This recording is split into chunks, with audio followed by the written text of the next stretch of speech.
gravar para que os senhores tenham acesso a qualquer momento, tá bom?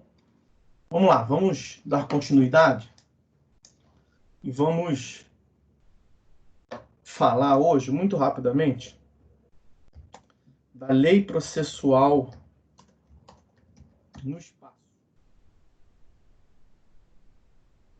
O que consiste a lei processual no espaço? É tão somente a análise do âmbito territorial de aplicação da norma processual.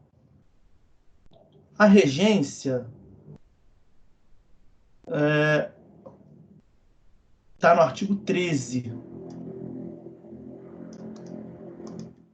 No artigo 13 do CPC, olha lá, a jurisdição civil será regida pelas normas processuais brasileiras, ressalvadas as disposições específicas previstas em tratados, convenções ou acordos internacionais de que o Brasil seja parte.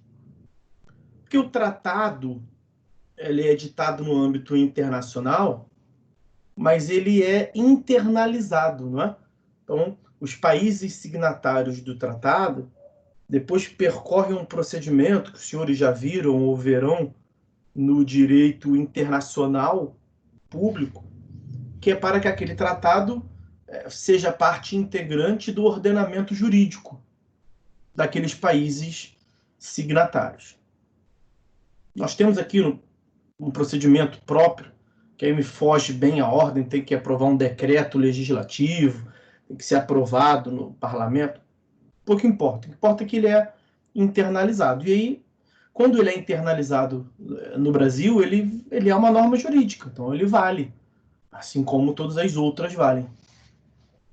E aí, no Brasil, portanto, nós vamos aplicar a legislação que é feita no Brasil e também os tratados internacionais dos quais o Brasil, seja parte, um dos signatários.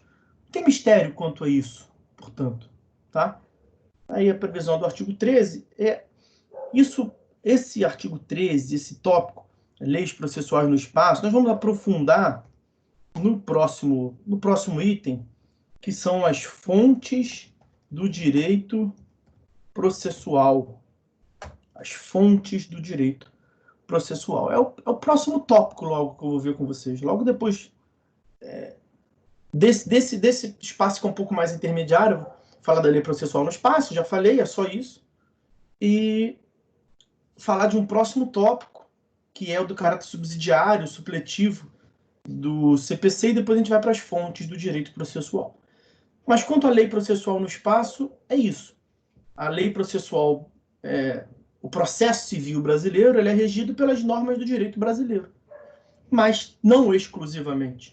Nós temos também a incidência de alguns tratados, como, por exemplo, o Tratado Penal Internacional, o Tribunal Penal Internacional da Convenção de Haia, no processo penal. É muito comum se falar aqui do Pacto de San José da Costa Rica.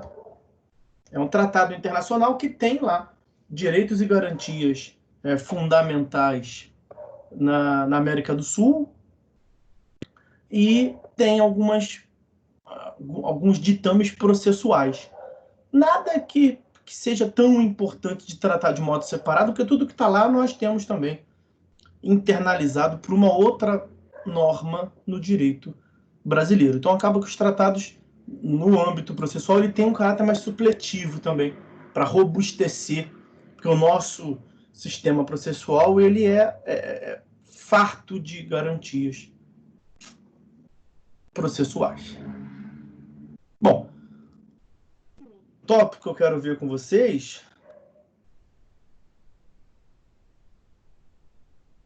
a aplicação, na verdade, vou colocar assim, ó, o CPC como norma geral. Disso nós vamos extrair a aplicação subsidiária ou supletiva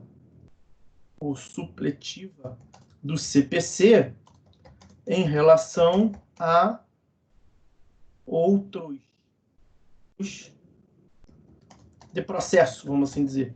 Tipos, modalidades de processo. E o artigo 15 vai dizer isso. Ó. Na ausência de normas que regulem processos eleitorais, trabalhistas ou administrativos, as disposições desse código, do CPC, lhes serão aplicadas supletiva e subsidiariamente. Supletiva e subsidiariamente. João, conseguiu entrar? Deixa eu confirmar aqui. Acho que o João era um dos que estavam no grupo lá, relatando que não conseguiu entrar.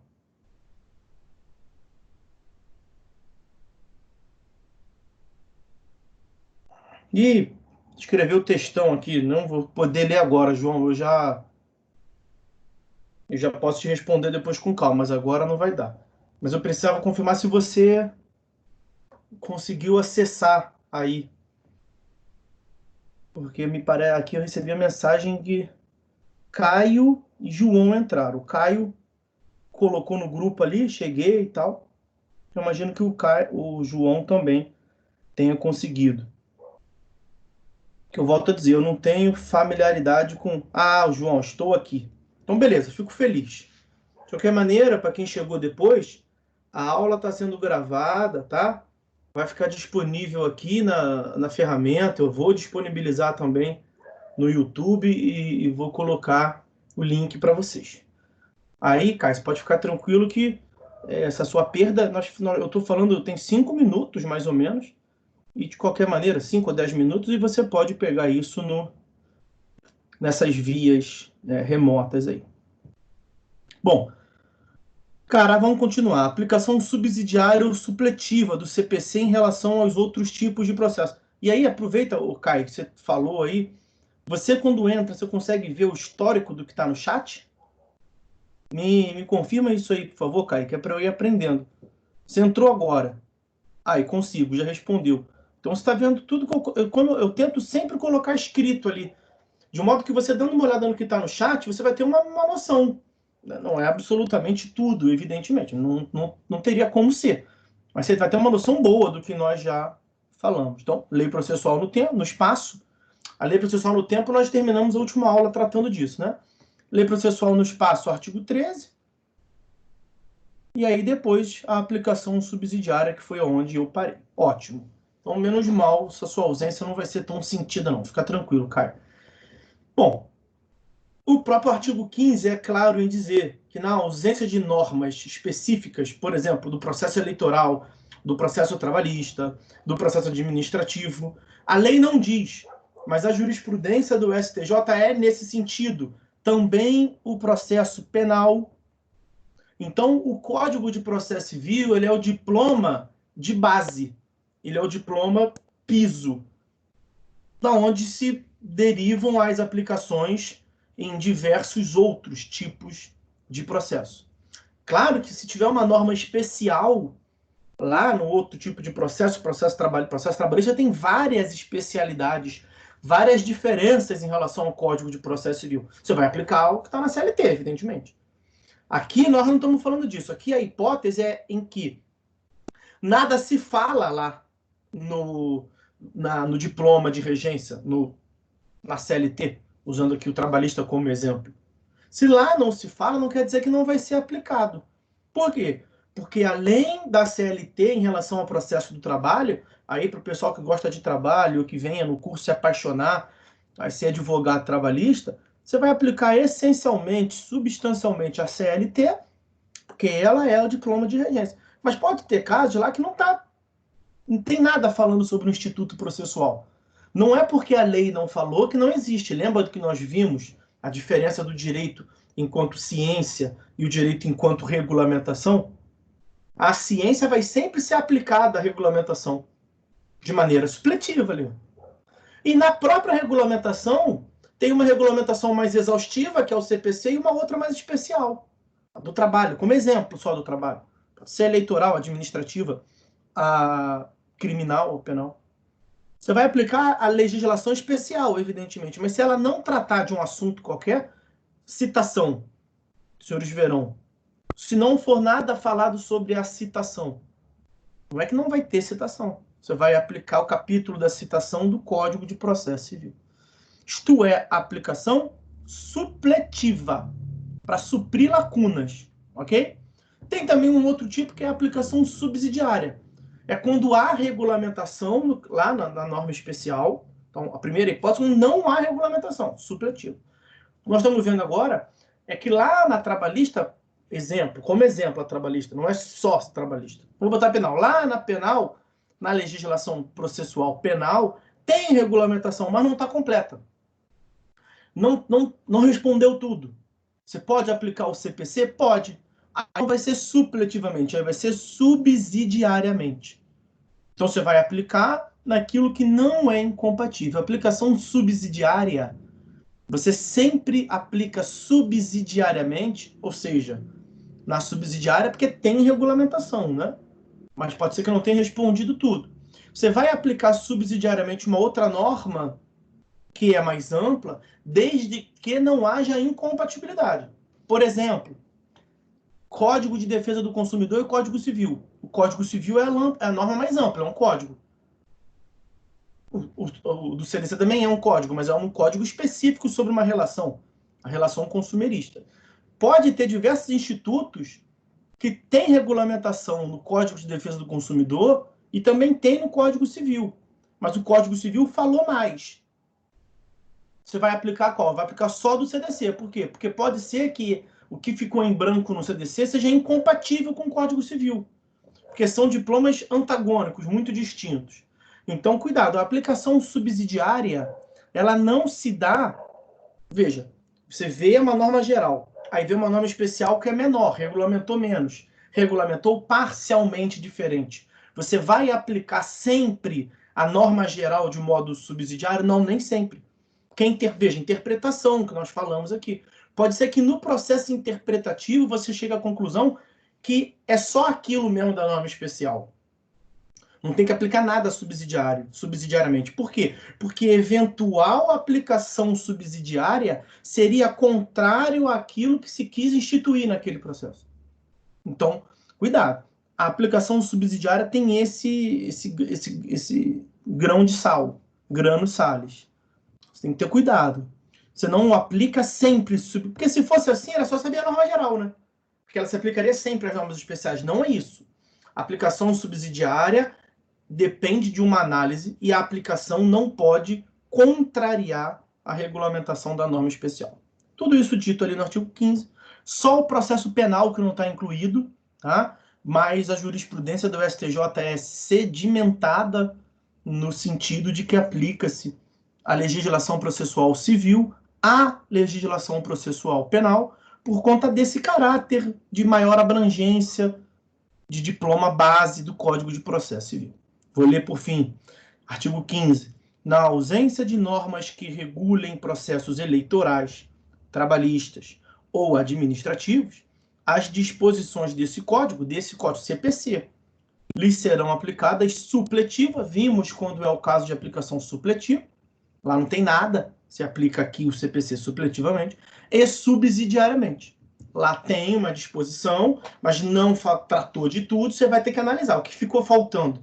Você aplica o CPC de maneira subsidiária ou essa aplicação subsidiária vai contrariar a norma de regência? Aí cada caso é um caso, tá?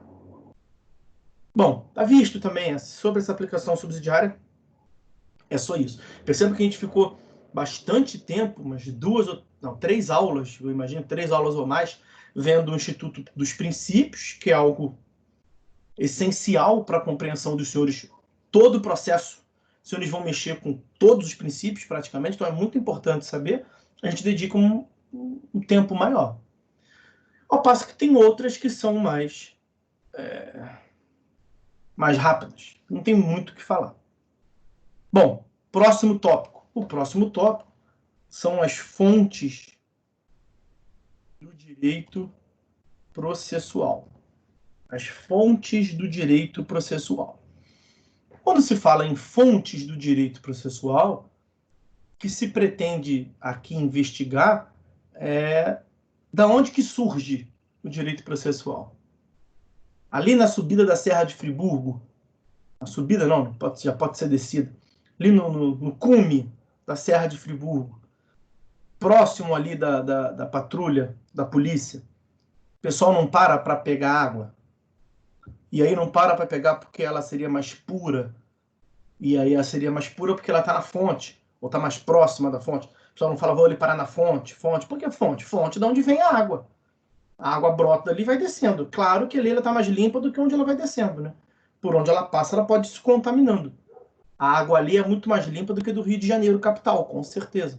Sem sombra de dúvida. Os senhores viram esse ano que teve lá de problema da água, do Gandus, afluente, poluição, tudo mais. Quanto mais perto da fonte, maior é a precisão, menor é a chance de contaminação.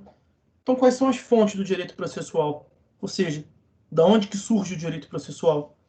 Por que eu posso pegar isso aqui e falar que é direito processual ou que não é direito processual? Vai depender se isso é uma fonte do direito processual ou se não é uma fonte do direito processual. Então, da onde que surge o direito processual? Onde vem o direito processual? Bom, a análise das fontes do direito processual se divide em dois grupos. Nós temos as fontes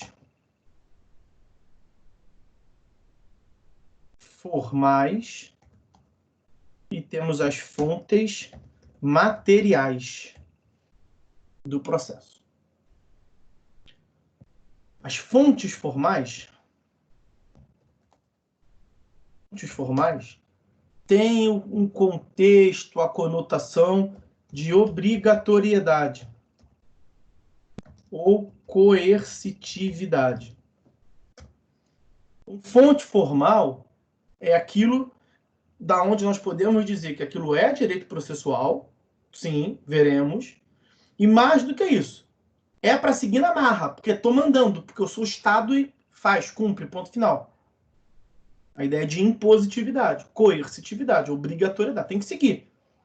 Lembra? As finalidades do direito, regulamentar e disciplinar a vida em sociedade, como é que você vai regulamentar? Dizendo o que pode e o que não pode fazer. E no processo tem condutas que podem e não podem ser feitas. De maneira obrigatória. Não é o Estado pedindo, é o Estado mandando fazer. Porque o homem precisa disso. O homem precisa de alguém que lhe mande.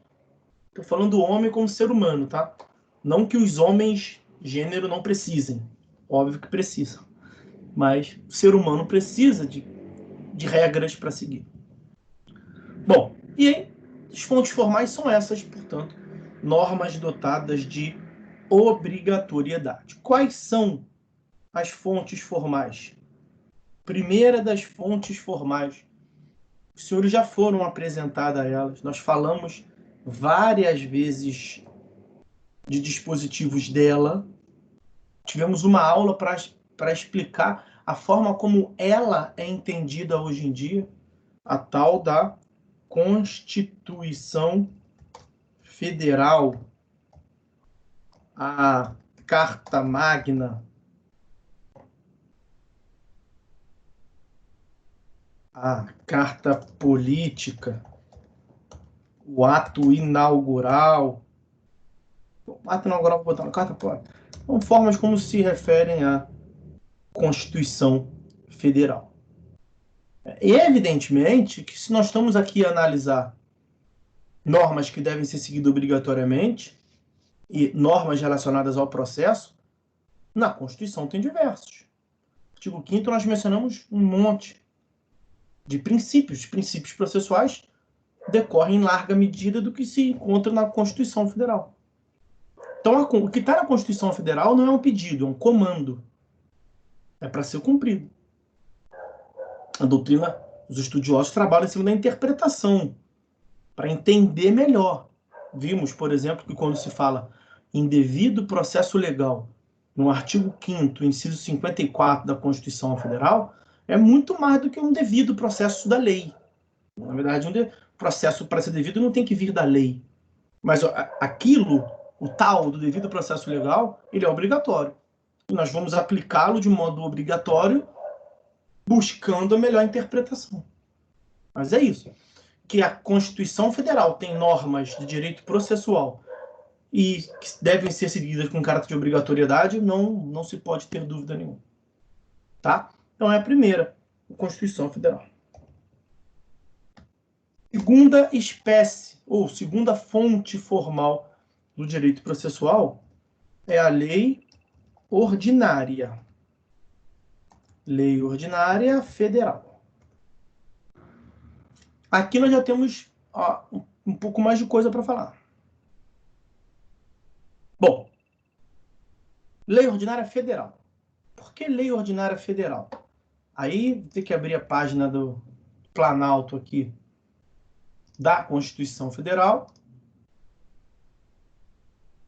Eles vão ter que se lembrar de um tópico que os senhores já viram, salvo engano meu, a competência legislativa privativa. Tá aí, artigo 22 da Constituição Federal. Nossa, mas está horrível. Está pequeno. Deixa eu ver se eu melhoro isso aqui.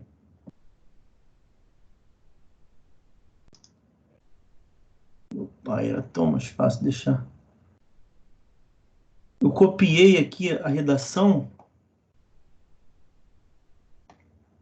mas ficou muito pequeno.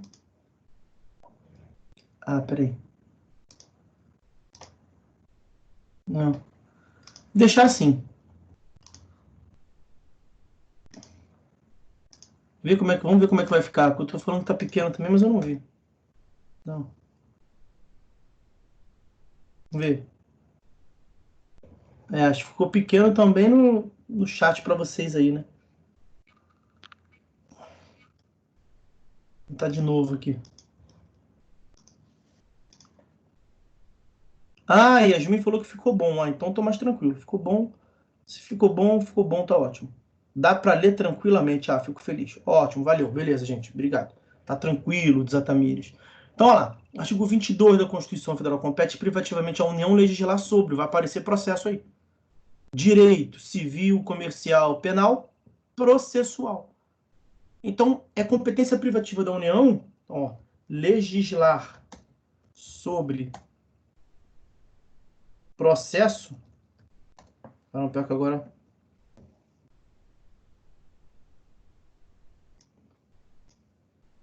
Eu fico feliz que tá bom para vocês aí, mas tá muito pequeno para mim.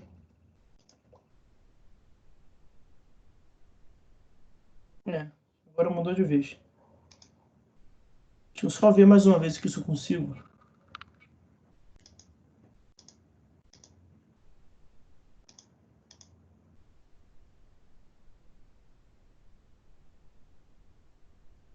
Não. Só tem que desfazer, citação, diminuir, limpar toda a foto. Deixa eu ver se é assim. Então, vou legislar sobre processo é uma competência privativa da União Federal. União Federal. O que se quer dizer com isso? Somente a União pode legislar sobre processo. Só a União pode... Ah, melhorou. Agora aumentou. Ah, a Yasmin é um doce. Ela até trouxe. Deu para ler melhor ali pela Yasmin. Então, eu coloquei legislar sobre processo é uma competência privativa da União Federal.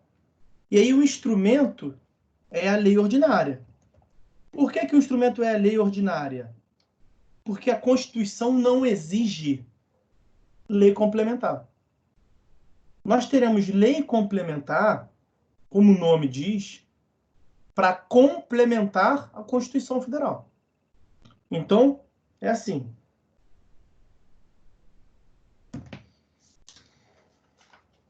Aqui está a Constituição Federal. Aqui está a Constituição Federal. É possível que a gente venha a alterar a Constituição Federal, não é? Por um processo legislativo mais rigoroso, mais formal, que é o da emenda constitucional. Quando é aprovada uma emenda constitucional, essa emenda que foi aprovada, ela é inserida na Constituição. Emenda constitucional, sim. Tem uma outra espécie normativa que é a lei complementar. A lei complementar, é como se fosse a ordem, a Constituição originária, a emenda constitucional, depois vem a lei complementar. A lei complementar, ela é uma lei. Então, ela tem um status abaixo da Constituição Federal. Mas essa lei complementar, ela tem um quórum diferenciado porque a Constituição pediu que ela viesse por lei complementar. Então, o Constituinte, ele separa alguns temas que lhe parece mais sensível e fala assim, ó, isso aqui tem que vir por lei complementar. O que está querendo dizer? Isso aqui tem que passar por um procedimento mais demorado, um procedimento mais burocrático, um quórum diferenciado. Porque é uma matéria que eu, constituinte, separei. Ele faz isso com algumas matérias. Fez, por exemplo, com um tributo. Aí tem a tese da recepção, mas aí pouco nos importa aqui. O Constituinte separa algumas matérias e exige lei complementar. Ele separou o processo? Não, não separou. Em nenhum momento a Constituição fala que para tratar sobre processo tem que ser lei complementar. Não. Então, o processo não está no rol de matérias reservadas à lei complementar. Fala assim, competência reservada à legislação complementar. Não é o caso. Então, se não é a própria Constituição, se não vem por emenda constitucional, se não é uma lei de natureza complementar, que vai complementar a Constituição, é uma lei ordinária, que é o básico, é o normal. A União pode versar sobre o processo por meio de leis ordinárias federais.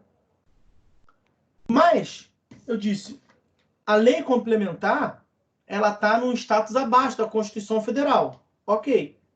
E a lei complementar é um grupo de matérias que a Constituição pediu, uma disciplina para um quórum diferenciado.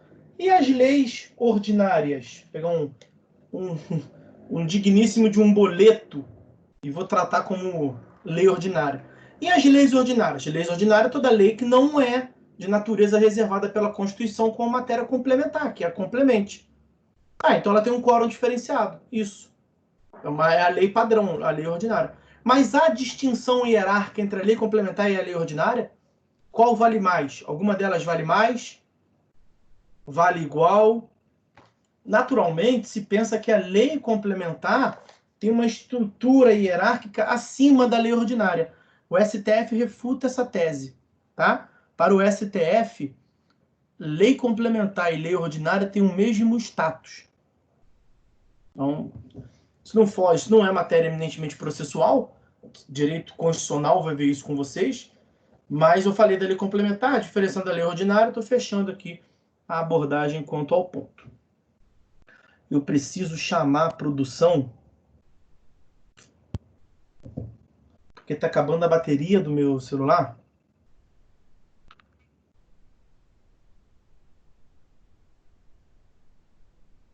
E meu carregador não está aqui, então eu vou ter que chamar a produção aqui. Enquanto isso, eu vou falando com vocês. Então, é a lei ordinária federal que tem a competência massiva de... Oi, Carolina, por favor, me traga o carregador, porque tá acabando a minha bateria. Pô, legal. Obrigado, valeu. Eu vou ver aqui, obrigado. Vou ver aqui, obrigado.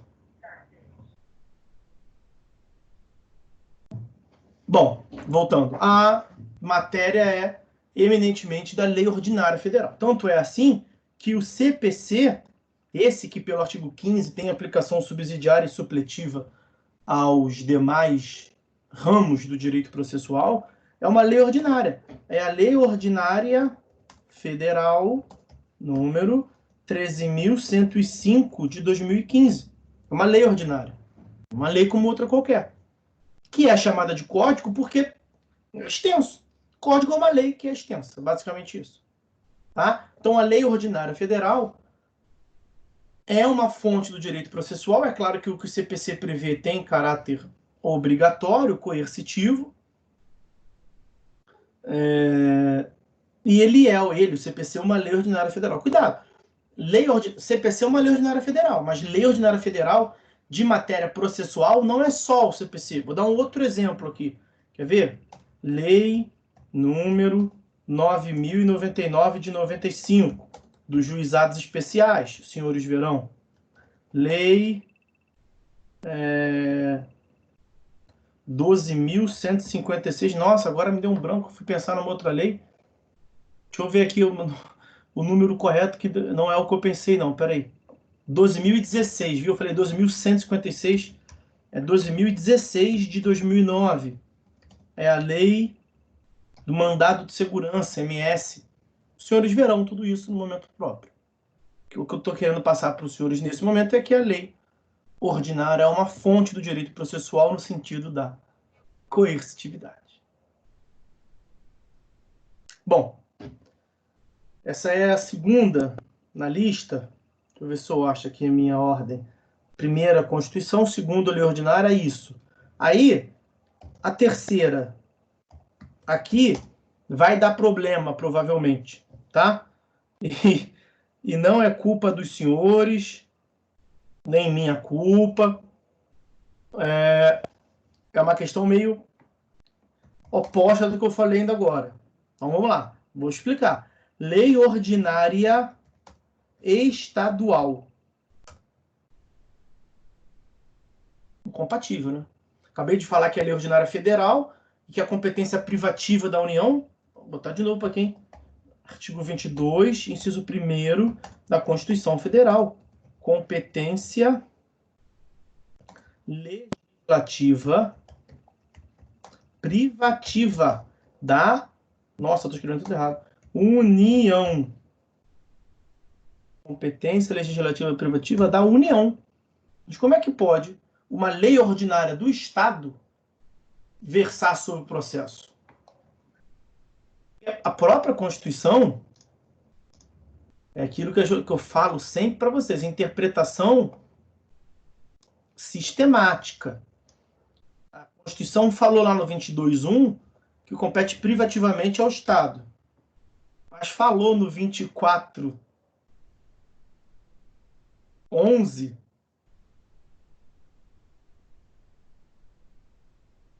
que pode a União, os Estados, Distrito Federal, município está fora, né? Legislar sobre procedimentos em matéria processual. A grande questão está, portanto, num possível ou em um potencial conflito entre os artigos 22, inciso 1º, e 24, inciso 11 da Constituição Federal. Porque no 22, inciso 1º, afirma-se que só a União pode legislar sobre direito processual. Vou falar em seu processo, falar sobre direito processual.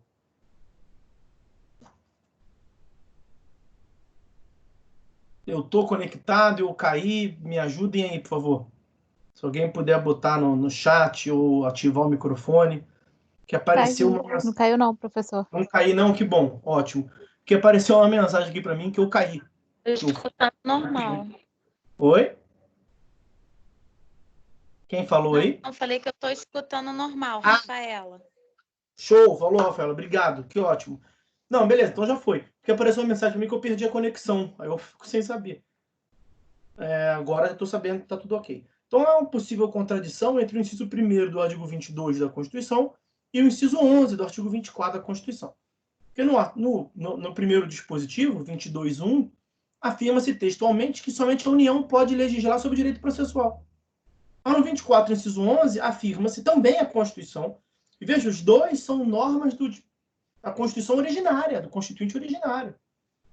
Que os Estados, a União e também os Estados, Distrito Federal incluído, podem legislar sobre procedimentos em matéria processual. Então, a grande questão aqui gira em torno da distinção processo e procedimento. Os senhores verão em TGP2, dentre as possíveis acepções, compreensões, ideias inerentes ao processo, que uma das formas de se encarar o processo é por meio de um procedimento. Então, o processo pode ser entendido como um procedimento. Procedimento, uma sucessão de atos que, de forma ordenada, a lei prevê, devido ao processo, né? A lei prevê a sequência dos atos que são praticados para ir do início até o fim. Isso é um procedimento. Só que esse inciso 11 não quer dizer esse tipo de procedimento. A lei estadual não pode mudar o CPC, a lei estadual não pode criar um procedimento que só vai valer naquele estado ali. A gente vive numa federação. E a União falou que compete à União, o ente central, que é a União dos Estados, né? A União Federal disse que ela que vai regular de um modo uniforme no Brasil todo como é que vai se desenvolver o processo. Então, esse artigo 24, inciso 11, ele traz muitos problemas interpretativos, traz muita dificuldade, há realmente uma aparente contradição. Só que você vai eliminar a contradição, que hoje em dia isso já está superado do ponto de vista doutrinário, você vai superar essa possível contradição atribuindo a esse termo procedimentos não o sentido de procedimento quanto a um processo de sequência de atos. Não. Esse procedimento em matéria processual é o modo de efetivação, ou seria o modo de efetivação dos comandos processuais. E esses comandos processuais, lei ordinária federal. Então, só a lei ordinária federal pode tratar sobre como o processo vai ser, como é que vai seguir o procedimento inerente ao processo. O que o 2411 está dizendo é que pode uma lei local, e aí qual a importância aqui da lei local? É matéria, quer dizer, procedimentos em matéria processual pelos estados.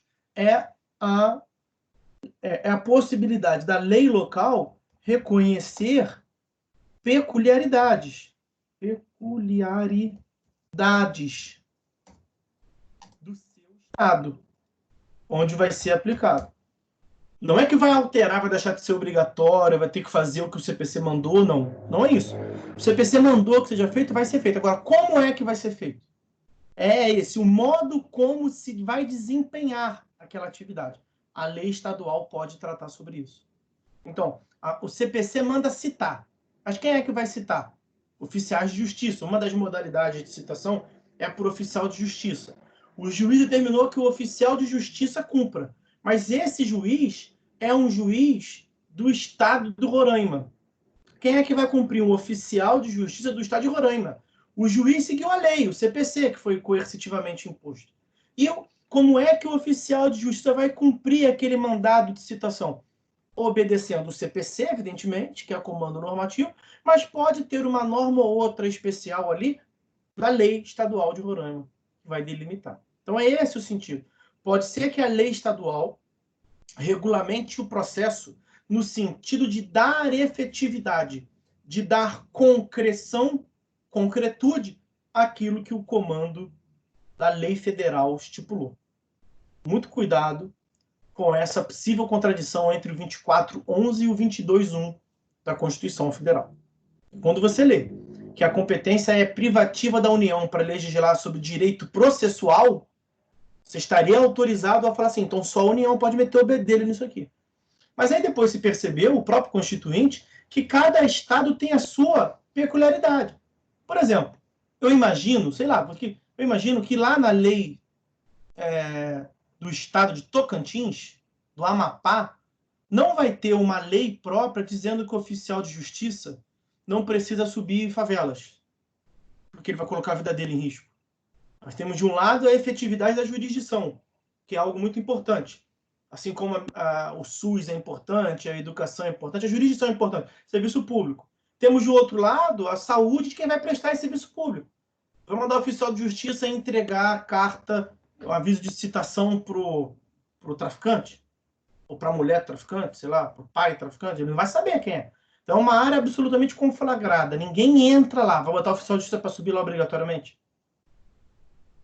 O CODIGERGE, que é a lei de organização da justiça local, aqui no Rio de Janeiro é o CODIGERGE.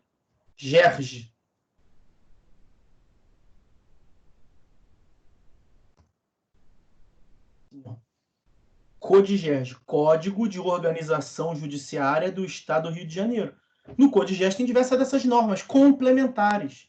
Então, a lei estadual tem uma natureza complementar. Eu imagino que no CODIGEPA, deve ser, Código de Organização Judiciária do Pará, não vai ter um artigo dizendo que não precisa subir nas favelas, que ela pode não sei lá, não tem favela, ou possivelmente não tem.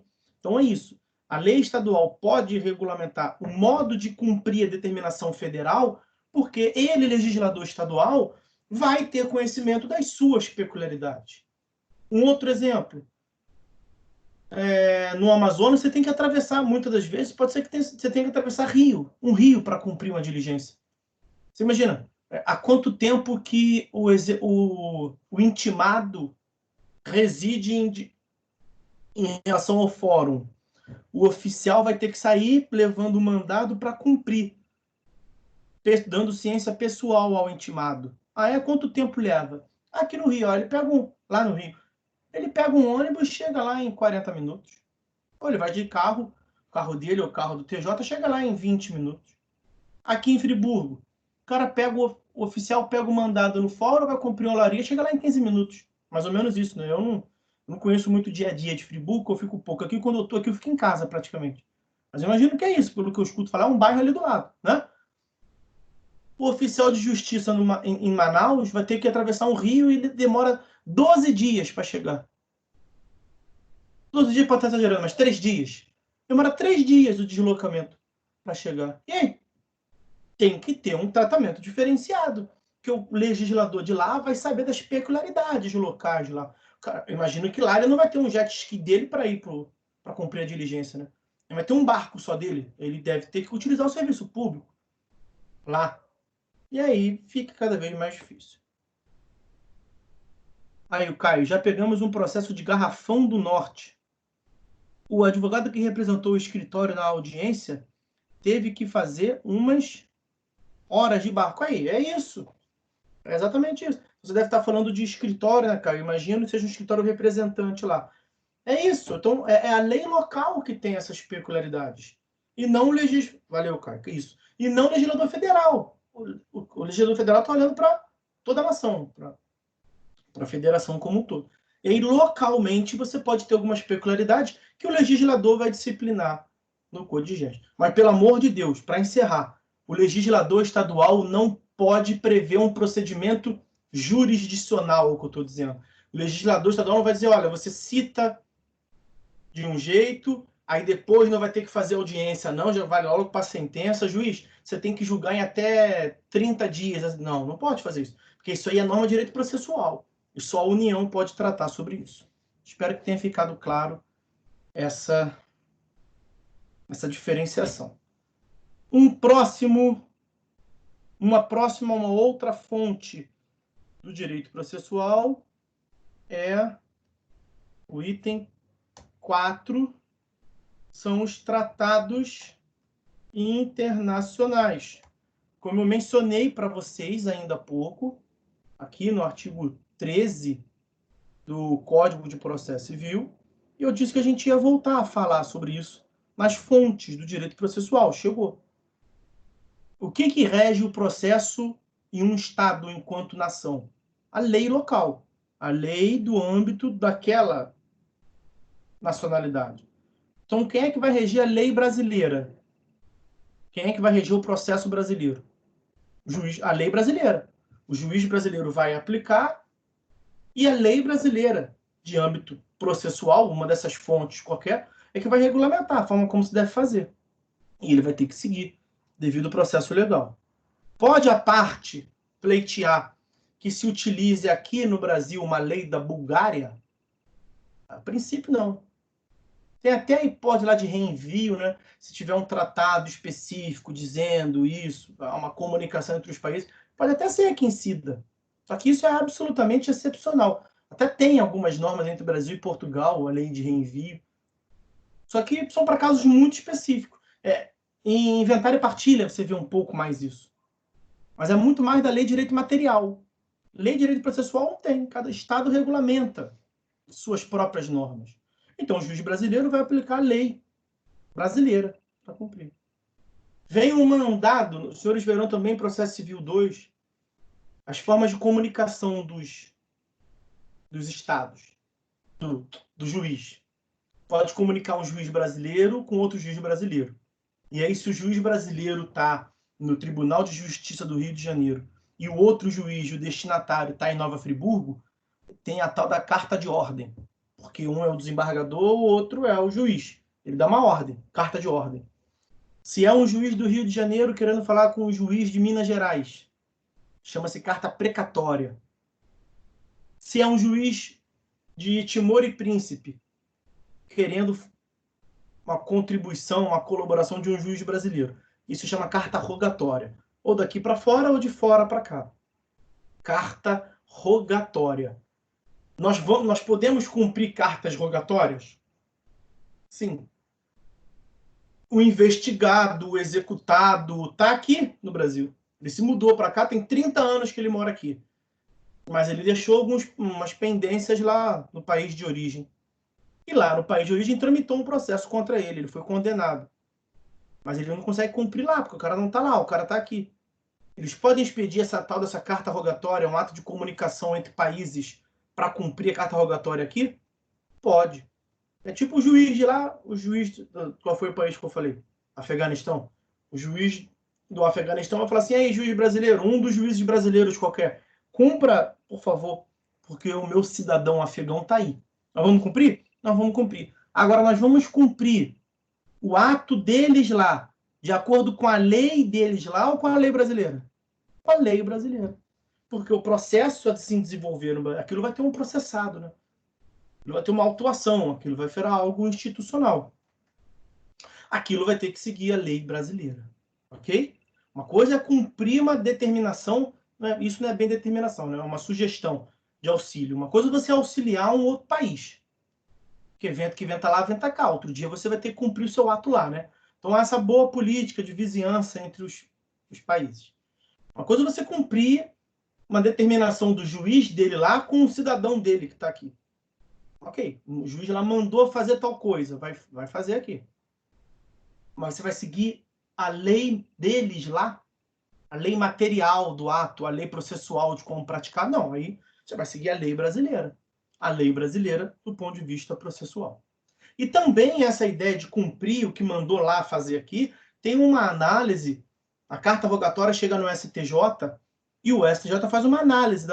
Imagina se o juiz cidadão mandou dar chicotada em praça pública, ou mandou fuzilar o cidadão que está aqui, com a família pagando o custo do fuzilamento. Nós vamos cumprir isso? Não, mas nós vamos nem cumprir. Nós vamos receber, vamos tratar bem. Oi, tudo bem? Beleza, vou analisar aqui o seu pedido. Aí você vai ler, não, isso aqui ofende a minha ordem jurídica. Eu não permito praticar esse tipo de ato aqui, ó. Não posso. Aí você devolve lá com as escusas, né? Aquela coisa toda bonita, com as escusas, com as vênias de origem, de costume. O Estado brasileiro vem dizer que não vai cumprir, porque isso ofende a sua ordem pública. Tá? Mas mesmo que não ofenda a ordem pública, o juiz de fora mandou apreender um bem do patrimônio do executado que está aqui. Ele está aqui, o bem está aqui. Nós vamos cumprir? Isso não tem problema nenhum, vamos cumprir. Porque a gente todo dia faz. Eu estava fazendo aqui.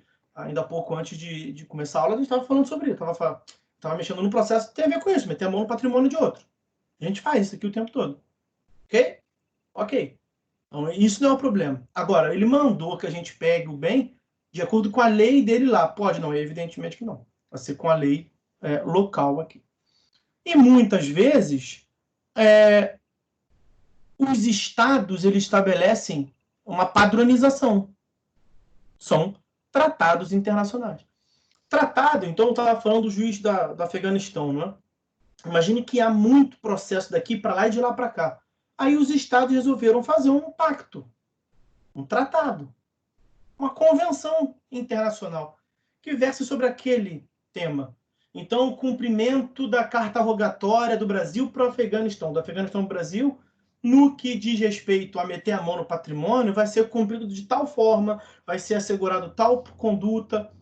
E isso vale enquanto norma? Vale enquanto norma, porque o Estado soberano, Estado-nação, vai depois internalizar, direito internacional público isso.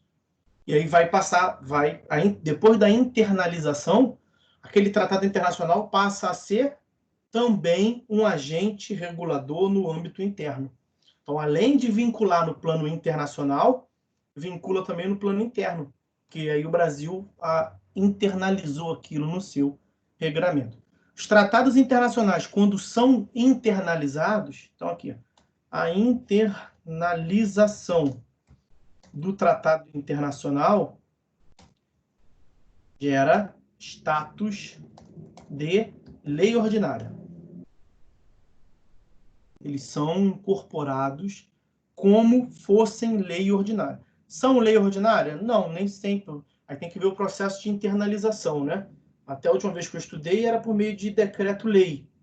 Você internalizava por decreto-lei. Mas era um decreto-lei com status de lei ordinária. Então, tá o CPC dizendo uma coisa. Um tratado internacional que se aplica ao caso dizendo uma outra, aí você vai ter que utilizar aqueles critérios que solucionam divergência. Da hierarquia, não vai ter, os dois são lei ordinária.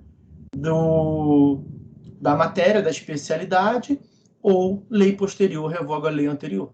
Tá? E se não houver incompatibilidade, você vai aplicar livremente ele, sem nem precisar fazer essa análise. Só cuidado com uma coisa. Os senhores devem, eu imagino que os senhores estudaram tudo isso aqui. Tratado internacional que verse sobre direitos humanos. Então tem esse E, se é importante. E seja, né? Tratado internacional que verse, singular. Então, tratado internacional que verse sobre direitos humanos. E seja aprovado pelo procedimento da emenda constitucional, aí ele recebe um status de emenda constitucional. Está lá no artigo 5º, parágrafo 3º, salvo engano, da Constituição Federal. Se não for o 3º, é o 2º. Quando a gente não usa tanto, não fica claro na mente. Mas é o artigo 5º, é o parágrafo, que não é o primeiro. Parágrafo, eu chutaria parágrafo 3º. Para não perder tempo de ir lá, parágrafo 3º. Eu vou até lá. Falei que não ia perder tempo de ir lá, mas eu vou lá. Lá porque eu quero também ter certeza, eu quero botar o texto para vocês aí. Parágrafo 3º.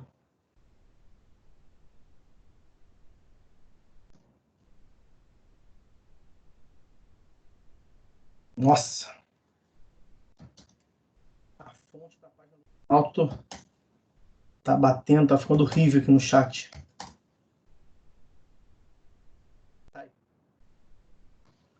Os tratados e convenções internacionais sobre direitos humanos que forem aprovados em cada caso do Congresso Nacional, em 2 turnos, por 3/5 dos votos dos respectivos membros, serão equivalentes às emendas constitucionais. Cuidado!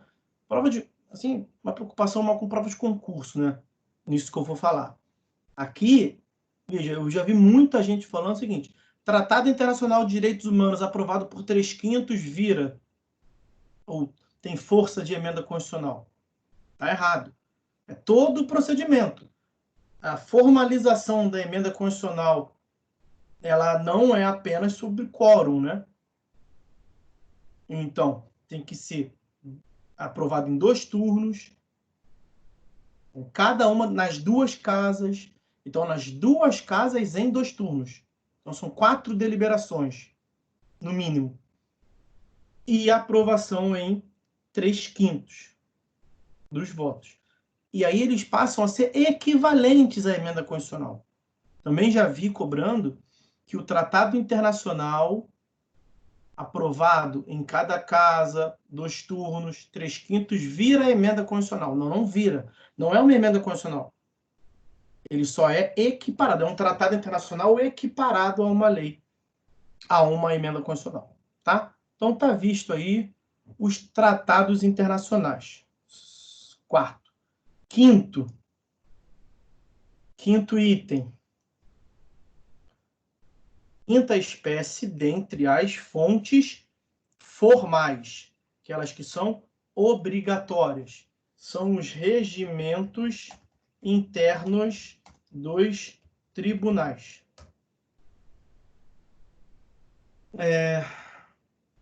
Em algumas passagens, isso é especialmente na matéria de recursos. Em algumas passagens, o próprio legislador faz uma... Olha aqui, peguei aqui um título de exemplo, artigo 148, parágrafo 3º. Artigo 148, parágrafo 3º do CPC. Vou trazer aqui, já botei a Constituição para não confundir, do CPC. O 148 trata do procedimento para impedimento e suspeição, matéria que os senhores verão em TGP 2, tá? Então, aqui é uma exceção de impedimento ou de suspeição. Muito resumidamente é o seguinte: o juiz tem que ser um terceiro imparcial. O juiz não pode ter nenhum ponto de contato, nenhuma proximidade, nenhum interesse, nem na causa, nem quanto às partes. O juiz não pode ser pai do autor, nem pode ser filho do réu. O juiz não pode ter esse tipo de proximidade, porque ele tem que ser imparcial. Nesses exemplos, ele seria parcial. Ele estaria do lado de uma das partes, interessado na solução do conflito a favor de uma das partes. Não pode. Aí pode ser, o juiz não falou nada. A outra parte, a parte interessada, né, que não é filho do juiz, pode falar isso? Excelência, não pode julgar, não. Pode. O juiz pode reconhecer e tirar o corpo fora. Mas ele deve reconhecer antes de ninguém falar. Mas ele não percebeu, vamos assim dizer. Aí a parte acusou, ele falou assim, tá bom, me declaro impedido, tiro o corpo fora. Pode? Pode. Como a parte pode falar, e o juiz fala, não, tá doido? Não tem nada, nenhum impedimento, não, eu sou imparcial. E quem vai decidir isso, é claro que não é o próprio juiz, é o tribunal. Pronto, tá aí. Parágrafo 3º. Nos tribunais, a arguição a que se refere o parágrafo 1º, nesse contexto que eu passei, olha aí, será disciplinada pelo regimento interno. Então, o próprio CPC aqui é uma questão de delegação legislativa. Delegação legislativa. O CPC, que legislou, que regulamentou o Código de Processo, que regulamentou o processo civil como um todo, e o processo de modo geral, de maneira supletiva, subsidiária, o legislador, o CPC, do CPC, tirou o corpo fora. Falou, não, essa questão aqui é de menor importância. Eu não vou regulamentar de modo pormenorizado, não. Eu só vou dizer que pode, que não pode, que é dessa forma. Eu vou trazer as linhas gerais, e aí cada regimento interno de cada tribunal que se vire aí, que regulamente. Então, nesse caso, o CPC está falando que vai seguir o que está no regimento interno. E o que está no regimento interno é opcional ou obrigatório? Obrigatório. Tá? Então, tem que conhecer o regimento interno do tribunal que você atua. Tem que saber. Não basta saber a lei. Seria ótimo se você fosse um decorador de lei e resolvesse todos os problemas do processo ou do direito. Não é assim. Tem que saber também o regimento interno. E, especialmente, o regimento interno dos tribunais superiores. Que lá no STJ, no STF, eu não atuo, mas imagino que seja também no TST. O regimento interno tem muitos detalhes, especialmente quanto aos recursos. Tá? Bom, estão vistas aí as 5 espécies de fonte formal do direito material. Tem uma que eu vou deixar um asterisco aqui, para a gente ver logo mais. Eu vou precisar fazer um intervalo aqui. Eu estou deixando o asterisco aí, para a gente fechar a aula provavelmente com ela. Eu acho que não vai cair, eu nunca utilizei e vou utilizar pela primeira vez, tá ok? Eu vou desativar a câmera aqui para eu ir lá pegar o carregador e depois eu volto e ativo. Vou fazer um teste, tá bom?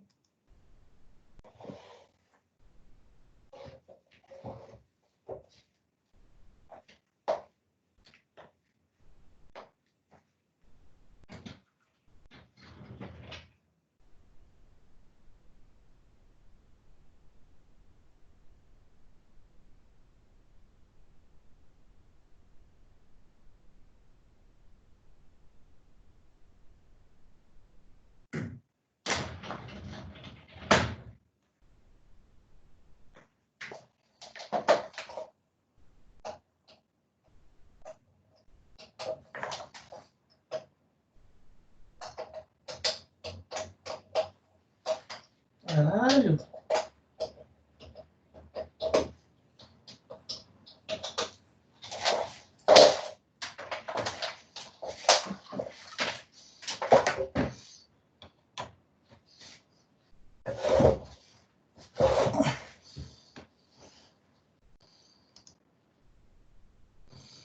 E aí, pessoal? Estou na área aí? Os senhores estão na ativa? Tudo funcionando? Tudo certo. Certo? Foi rápido, né? A câmera saiu aí e voltou, ficou preto. Como é que foi? Ficou tudo... Passei nenhuma vergonha, não?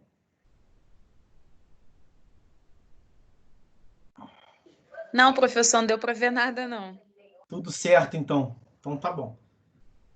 Show de bola. Então, deixa esse parênteses aí, vocês estão rindo, né? Deixa esses parênteses aí, esse asterisco, para a gente tratar adiante, tá? Os senhores já vão entender por quê. Vamos passar agora para o grupo das fontes materiais. Direito processual. Quais são as fontes materiais? As fontes materiais são aquelas que servem para fins de orientação da aplicação das normas, entre parênteses, das fontes formais. Então, as fontes materiais não possuem um caráter coercitivo. Não possuem caráter coercitivo, mas apenas essa lógica geral, esse contexto de definir a interpretação, trazer uma orientação. Então, a fonte formal diz assim, olha, a fonte material se refere à fonte formal, diz assim, ó, você que vai ser aplicado, tá? Quem manda é você que é obrigatório. Mas você deve ser aplicada de uma forma X, de uma forma Y. Então, é um discurso quanto a modo de aplicação. É isso que a fonte material faz. Quer ver? Um exemplo. Olha aqui. Dado. Doutrina diz: primeira das fontes materiais são os princípios gerais do direito. Vejam lá o artigo 4º, LINDB, Lei de Introdução às Normas do Direito Brasileiro. Aquela caso lá de omissão, lacuna da lei, você vai aplicar supletivamente os princípios gerais. Cuidado com essa ideia de... O princípio traz muito problema. Quem não compreende bem os princípios tem muito problema. Porque há uma proliferação de princípios por aí. Dentre um deles, esse tal de princípio geral do direito. Na verdade, esse princípio geral do direito é o mais antigo de todos. Depois nós evoluímos para os princípios como questões valorativas que incidem no processo. Mas eu quero diferenciar com os senhores os princípios que nós estudamos até agora: princípio do devido processo legal, princípio do contraditório, ordem de ideias, portanto, que incidem obrigatoriamente no processo. Os princípios. Quando se fala princípio, isto é uma fonte formal. Tanto é assim que eu falei para vocês. Os princípios estão na Constituição Federal. Os direitos fundamentais ingressam no ordenamento jurídico por meio dos princípios. Na doutrina, tem uma chuva de princípio que eu não sei nem o que significa. Princípio da dialeticidade, princípio da felicidade. Princípio, meus amigos, tecnicamente dizendo, correto mesmo, princípio é aquilo que é uma ordem, que é um comando. Deriva de uma ordem de ideias supranatural, vamos assim dizer, suprapositivo, direito natural, mas tem um comando incisivo. Isso é um princípio. Isso que falou aqui, princípios gerais do direito, não tem fonte normativa, não tem caráter de obrigatoriedade. Quer ver um exemplo? Isso aqui serve para fins de orientar a aplicação. Um grande exemplo: o direito não socorre a quem dorme. Isso é um princípio geral do direito. O direito não socorre a quem dorme. Então, você não pode ficar esperando a manifestação, a concretização de uma pretensão a vida inteira. E o que é obrigatório? É a prescrição, é a decadência, é a perda de uma posição processual, que os senhores verão no momento próprio. Mas isso decorre desse princípio geral, de que o direito não socorre a quem dorme. Um outro princípio geral do direito: ninguém pode se beneficiar da própria torpeza. Então, são quase que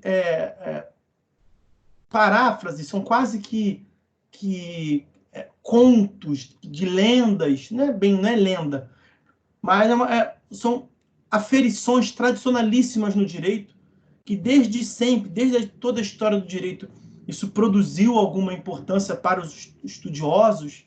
Isso é uma ideia geral do ordenamento como um todo. O direito não socorre a quem dorme, ninguém pode se beneficiar da própria torpeza, dentre alguns outros.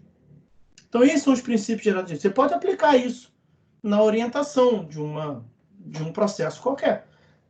Muito provavelmente você vai ter um instituto que é obrigatório, que é coercitivo, como a prescrição, por exemplo, que é até direito material, não é direito processual. A prescrição tem essa ideia de que você não pode esperar para agir uma pretensão em qualquer momento. Você tem um decurso de tempo que você deve observar. Aí a lei prevê 3 anos, você move em 12. Você vai conseguir? Não, não vai. Por quê? Porque tem um instituto, que é a prescrição, que é obrigatório, que é uma fonte formal. E tem também uma outra ordem de ideias, que o direito não socorre quem dorme. Mas você não vai ganhar ou perder por conta dessa fonte material. O direito não socorre quem dorme. Isso sozinho, o direito não socorre quem dorme, não vai te fazer ganhar ou perder nenhum processo, né? Bom, próximo das fontes formais, o costume. O costume também está nesse artigo 4º da LINDB. Também lá como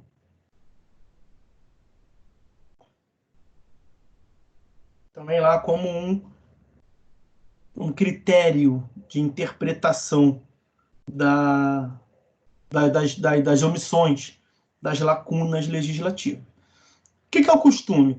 Costume, meus amigos, é uma prática que tem a sensação de obrigatoriedade. Então, costume é uma prática reiterada na sociedade, a sensação de obrigatoriedade. Sempre utilizo esse exemplo. Você chega no banco. Aí você tem que imaginar um banco quando ainda tinha o guichê físico, né, que agora é cada vez mais raro. Você chega no banco, você quer pagar um boleto, que só consegue pagar, tentou pagar pela internet, não conseguiu, está vencido, tem alguma falha qualquer, só consegue pagar no banco. E tem alguns boletos que é só no banco mesmo, alguns tributos, você só consegue pagar no banco. Aí você se dirige ao banco. Quando você chega no estabelecimento bancário, tem um caixa só funcionando. Também cada vez mais comum. Um caixa só funcionando, e quando você chega tem 10 pessoas, uma atrás da outra. Você vai se posicionar onde? Lá na frente do caixa, entre o caixa e a primeira da fila, ou você vai se situar como sendo o 11º? Entrar na fila. Entrar na fila é um costume. Não tem nada que obrigue, não tem nenhuma norma jurídica que vai te penalizar, vai impor multa, você tem um dever de entrar na fila. É uma questão moral. Você entra porque você tem uma sensação de obrigatoriedade, de não ter a cara de pau de furar a fila. E mesmo assim, tem quem faça. Mas aí o cara furou a fila, você vai poder mover uma ação contra ele, pedindo indenização, porque ele violou. Qual é o direito que ele violou? Não tem direito. Tem uma norma coercitiva. Entrar na fila não deriva de uma norma, de uma fonte formal do direito. Isso não seria nunca nada processual, né? Mas não é uma fonte formal do direito. Você faz porque é o certo a se fazer. Concepções morais, valorativas, costumes. Mas pode exercer uma influência no ato de você aplicar o direito? Claro que pode. Pode. Você imagina o seguinte. Ficou embaçado. Ficou ali fora, ficou embaçado.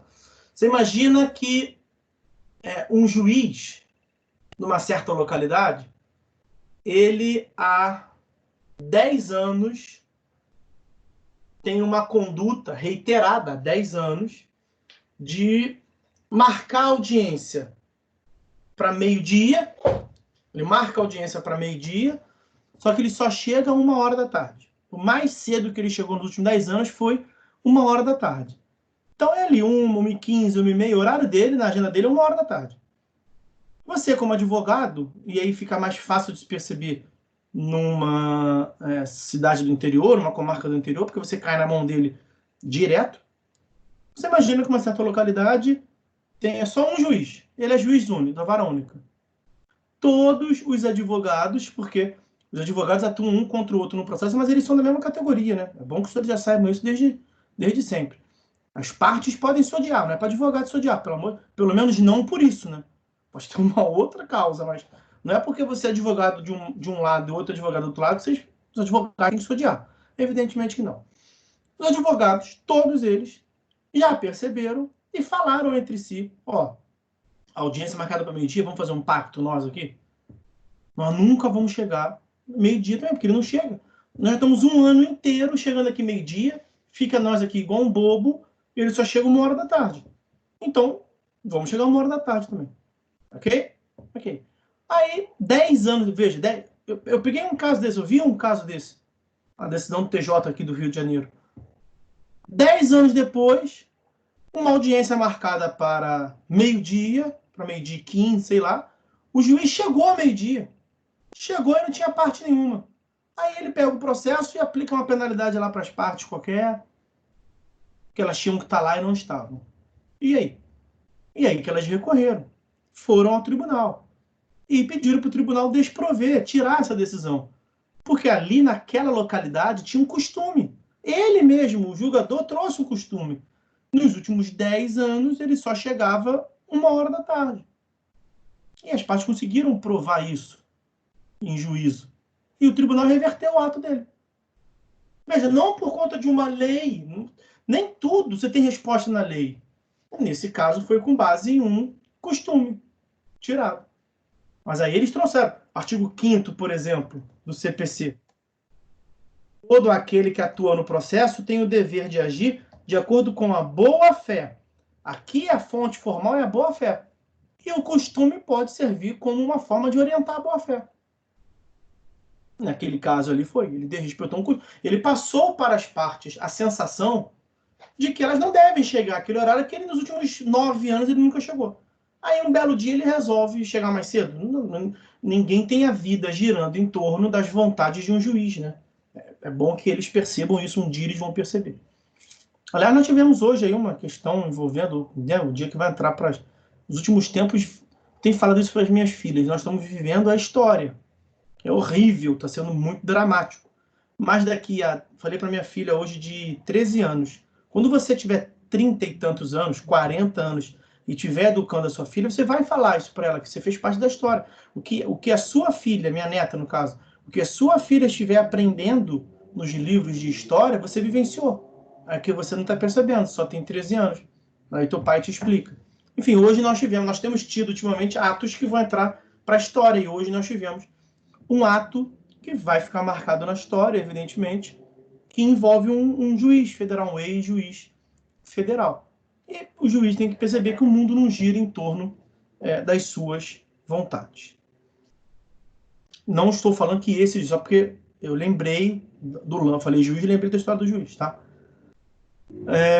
Aqui não tem nenhum cunho partidário, que eu não tenho partido, nem político, pelo amor de Deus, não é esse sentido. Só porque eu lembrei do que houve hoje com o ex-ministro e ex-juiz Sérgio Moro, que era juiz federal. Bom, tá visto aí o costume, então. Outra fonte material é a doutrina. Veja, acho que a doutrina é a mais fácil de perceber que não tem obrigatoriedade. Que ela só atua no sentido de orientar a aplicação. E não tinha como ser diferente. Absolutamente impossível qualquer consideração de modo diversa dessa. Sabe por quê? Porque não raro vocês vão encontrar um instituto processual que a lei diz X, e aí uma doutrina vai falar XY, a outra vai falar XZ. Então é X na leitura Y, a outra vai falar X na leitura Z. O que a lei quer dizer é bola. Aí o outro vai dizer o que a lei quer dizer é búlica. Pô, se fosse obrigatório, coercitivo, aplicar a doutrina, Qual delas você ia aplicar? Não, a doutrina que vem depois, que aí a lei posterior, a posição posterior revoga a posição anterior. Pô, você lança livro todo ano? Então não ia dar certo. Porque não é para ser assim.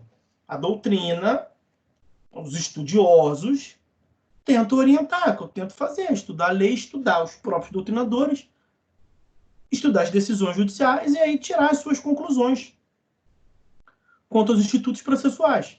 Vejam, são sugestões. Nós estamos a sugerir como é que faz. Olha, com o conhecimento que eu tenho, com o estudo que eu fiz do processo em vários lugares do mundo, esse instituto aqui na França dessa forma, na Alemanha de uma outra, nós trouxemos esse instituto da lei da Alemanha. Ah, não está tirando. Está no projeto de lei lá, nos considerandas. Então, o nosso sistema é de tal forma, nós temos que aplicar de uma tal forma. Nós estamos sugerindo nossa visão. Pode ter um outro colega, um doutrinador que vai dizer uma outra coisa. É claro que aquilo não é obrigatório. Você vai utilizar você, no seu caso, da forma que lhe parecer melhor. O advogado ele tem a função, basicamente, de fazer justiça, mas sempre orientado naquilo que não for antiético, naquilo que não for imoral, orientado na percepção, na tese favorável ao seu cliente. Quem tem que julgar de modo imparcial é o juiz. A última coisa que o advogado é imparcial. O advogado é parcial. Então, muitas das vezes, você vai construir uma tese que seja mais favorável para o seu cliente. E o advogado da outra parte vai desenvolver uma tese com base em doutrinadores, outros, que tem uma outra linha. E o juiz vai decidir. Não estou aqui falando, evidentemente, que o advogado pode ter... Não é o advogado deturpar as coisas. Mas é claro que tem 2 livros. Tem vários livros aí. Olha quantos livros. Tem um montão de temas que as pessoas podem... Eu nem sabia disso.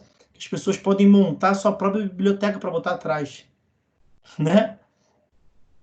Que convencionou aí ser bonito, legal, se gravar vídeo com a biblioteca atrás. Eu até acho também, mas eu não faço por isso. Eu faço porque aqui no meu escritório é o ambiente mais isolado que eu tenho. Sem as crianças, sem a minha ex-adverso ali, minha adversária, para fazer barulho. Elas podem fazer barulho lá, ver a televisão delas. Eu fico aqui no meu ambiente, mas mesmo assim passa uma moto ou outra que faz barulho. Mas eu tento ficar no ambiente mais favorável a essa aplicação. Tem um montão de gente fazendo tela, como é que é? Pano de fundo, imagem de fundo, sei lá como é que fala isso aí, para aparecer. Mas aqui os meus são reais, tá? Poderia até não ser, não tem problema nenhum quando não é, mas ó, aqui é real. Que está aqui na mão para pegar. E aí, o que eu dizia? Você tem um livro que diz uma coisa, outro livro que diz uma outra coisa. Você vai utilizar aquilo que for mais interessante para o seu caso. Não é deturpar. São interpretações possíveis. Interpretações possíveis. O texto traz uma margem aqui. Ó. O texto está aqui, ó, no meio. É possível você interpretar de algum sentido diferente. Você vai utilizar o que lhe é mais conveniente. Para o caso, evidentemente. E o juiz, o que promova mais a justiça. No caso concreto. Cada um tem a sua função. E nesse balanço nós temos o equilíbrio, né? Para fazer justiça. Bom, a doutrina traz essa função de orientação, mas não tem, claro, força coercitiva obrigatória. E aí, por fim, o último item desse tópico, último, mas não menos importante, é a jurisprudência.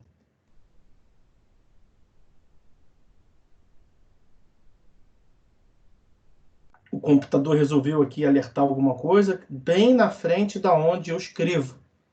Saiu. Jurisprudência. Bom, a jurisprudência sempre teve um papel eminentemente interpretativo entre nós. Então, por que entre nós? Porque nós somos filiados a uma família jurídica, já falamos sobre isso em momentos em que ainda podíamos nos encontrar. Nós somos filiados à família jurídica, ao grupo do Civil Law. Civil Law tem o primado na lei como característica básica. Nós desenvolvemos muito bem isso Vimos tópicos avançados ali sobre essa ideia. Hoje em dia não está mais absolutamente assim, do primado da lei. Mas o civil law ele foi desenvolvido como a princípio da legalidade estrita. Vale o que está na lei. E aí, se valia o que estava na lei, se havia, lembram-se, uma desconfiança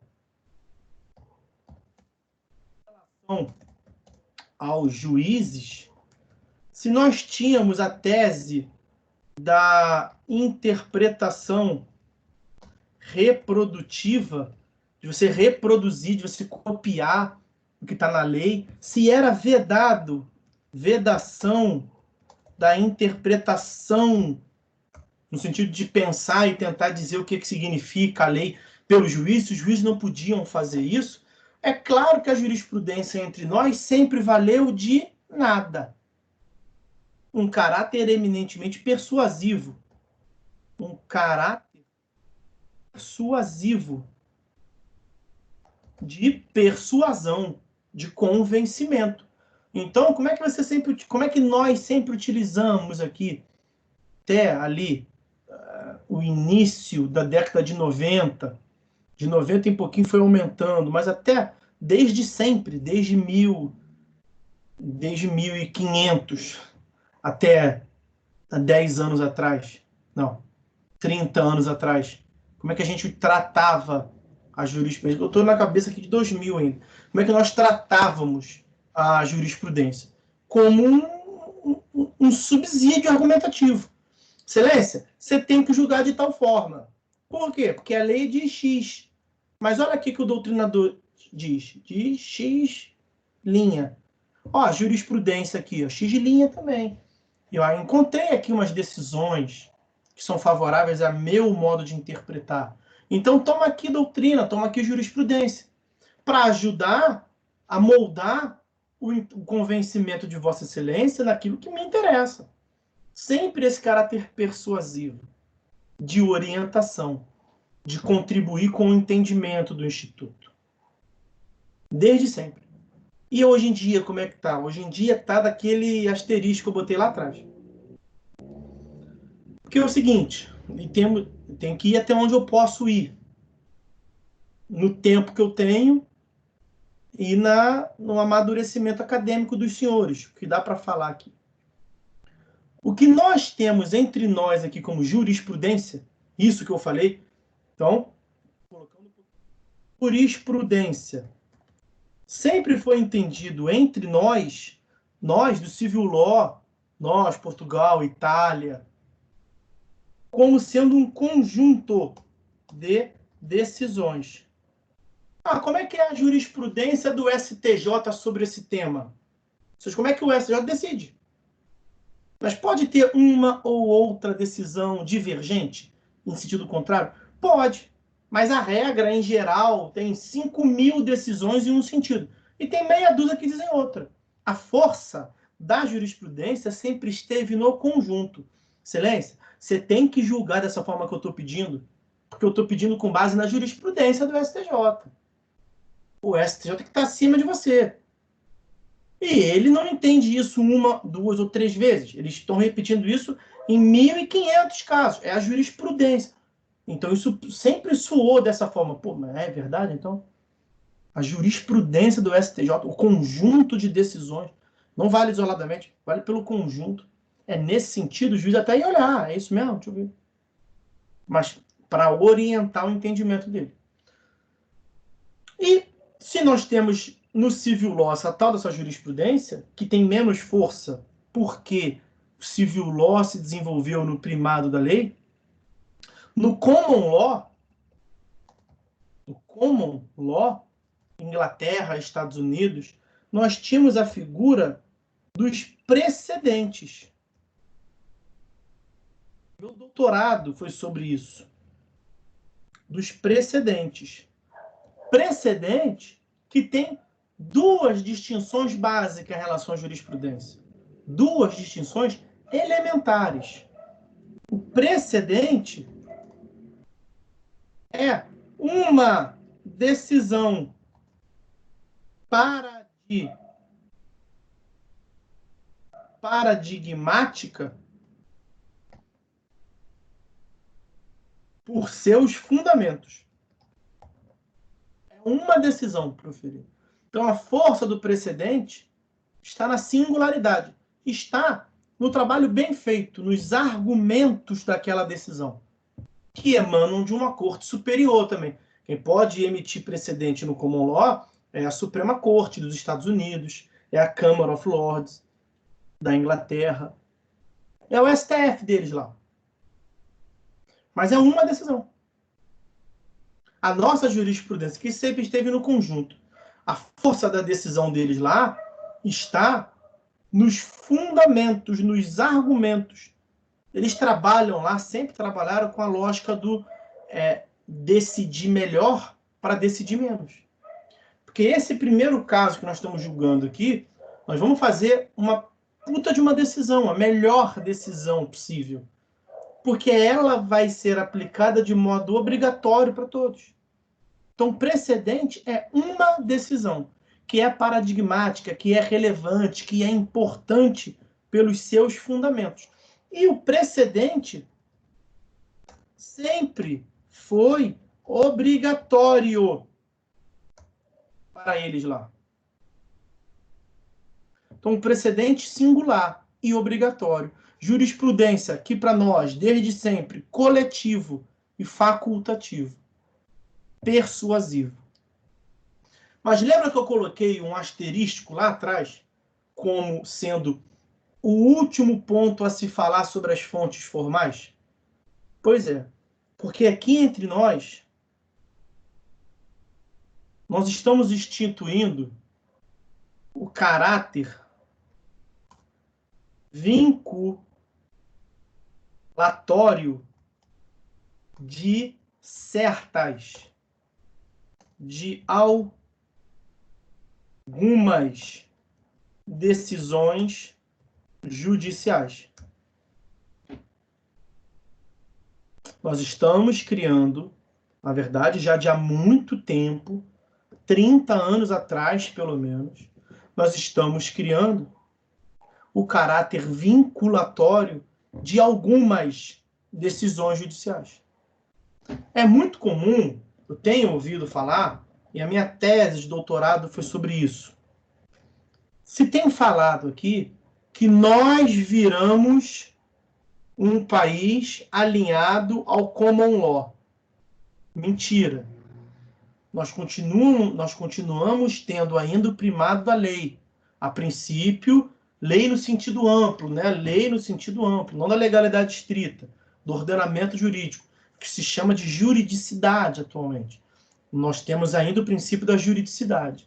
Só que, paralelamente a isso, algumas decisões judiciais passaram a ter caráter obrigatório. E percebam que foi o próprio ordenamento que disse isso. Ninguém criou isso do nada.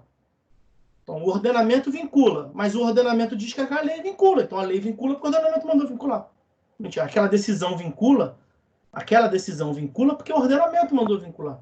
Não tem aqui nenhuma arbitrariedade, abusividade do judiciário por conta disso. Por conta desse fundamento, não tem. O judiciário faz o que faz, aquela decisão do órgão X tem força vinculatória e todo mundo que está abaixo vai ter que seguir, porque foi a lei que disse isso. Foi o ordenamento, a lei lato sensu, foi o ordenamento jurídico quem previu isso. Então, nós não deixamos de ser civil law e passamos a ser common law por isso. Não. Eu gosto do Didier, Didier, diz que nós criamos a Brazilian... Ó, aí tá, eu tô mais com Didier do que quem diz que nós viramos common law. A Brazilian Law, que nós não somos nem civil law nem common law, estamos no meio do caminho. Tá bom, aí ok. Nós somos de berço civil law e estamos nos utilizando de um conjunto de ideias do common law. Ok, aí sim, beleza. Só que esse conjunto de ideias do common law, lá no common law, coloquei para vocês aí, sempre foi entendido como os precedentes. a teoria dos precedentes. É comum se dizer, olha, na Inglaterra tem poucas leis, mas tem muito precedente. É bem por aí, common law como direito comum.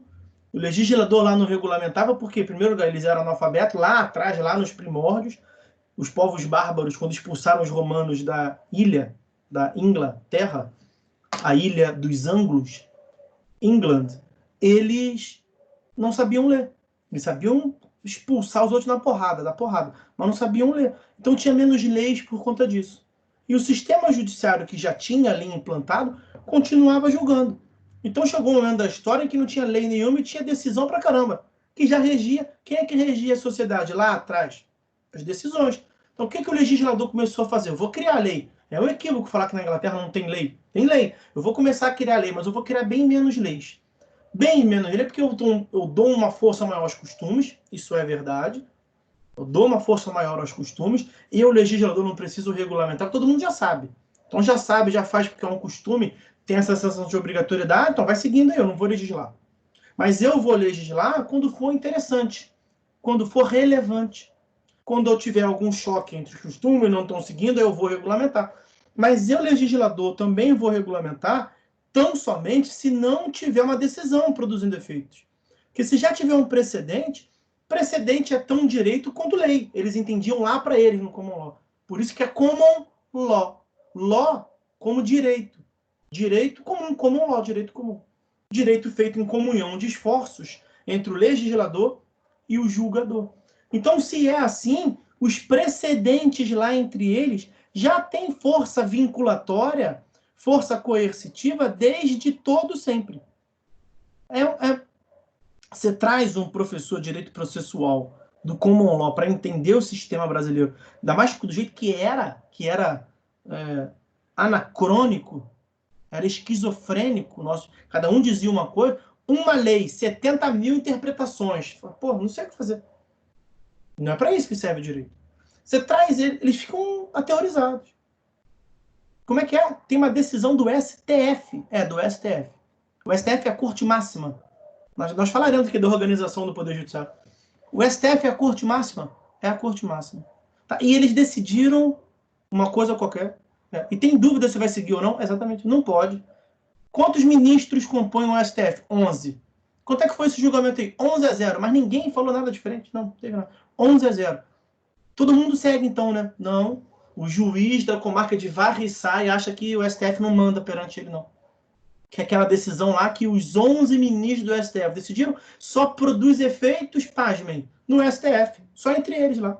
Entre as partes e ele. E que o juiz da comarca de Pau Grande não está vinculado. O juiz da comarca de Bem-vindo, tem um município chamado Bem-vindo.